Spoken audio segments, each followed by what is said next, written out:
ஸ்ட்ரக்சரை புதுச்சேரிக்குள்ளே ஏற்படுத்திட்டீங்களா உங்கள் பார்ட்டிக்கு? ஆக்சுவலாக பார்த்தீங்கன்னா மேக்ஸிமம் பார்ட்டியில் எந்த ஒரு பழைய பார்ட்டிலையும் ஜாயினிங்ஸ்னு சொல்லி இல்லை.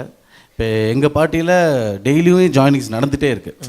ஸோ மெயின் காஸ் என்னன்னா, எல்லோரும் என்ன நினைக்கிறாங்க, ஒரு ஃபஸ்ட்டு தே திங்க் லைக் நம்ம இங்கே சம்பாதிக்க வரல, நம்ம ஆல்ரெடி ஒரு பேக்ரவுண்ட் வெள்ளி பேக்ரவுண்ட்லேருந்து வரோம், நம்மளுக்குன்னு சில ரிசோர்ஸ்லாம் ஆல்ரெடி இருக்குது, இங்கே வந்து தான் நம்ம சம்பாதிக்கணும் கூட தேவையில்லை.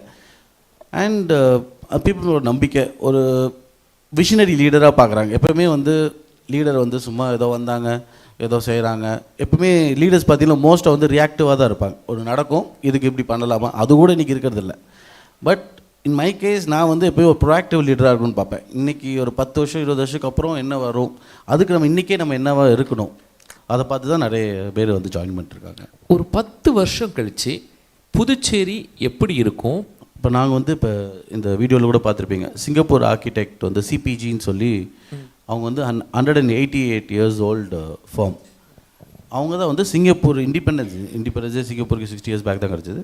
அதுக்கும் முன்னாடி 188 இயர்ஸ்னால் தேவர் த பீப்புள் ஹூ டிசைன் சிங்கப்பூர்னால் எப்படி இருக்கணும், அர்பன் பிளானிங்னா எப்படி இருக்கணும், ஒரு டிராஃபிக் இருக்கணும், வாட்டர் சிஸ்டம்ஸ் எப்படி இருக்கணும், இவங்க தான் டிசைன் பண்ண. ஸோ நீங்கள் பார்த்தது அவங்கள வச்சு தான் நம்ம வந்து இப்போ புதுச்சேரியை வந்து எங்கெங்கே மாஸ்டர் பிளான் ஒரு டென்டேட்டிவான மாஸ்டர் பிளான் ரெடி பண்ணிகிட்ருக்கோம்.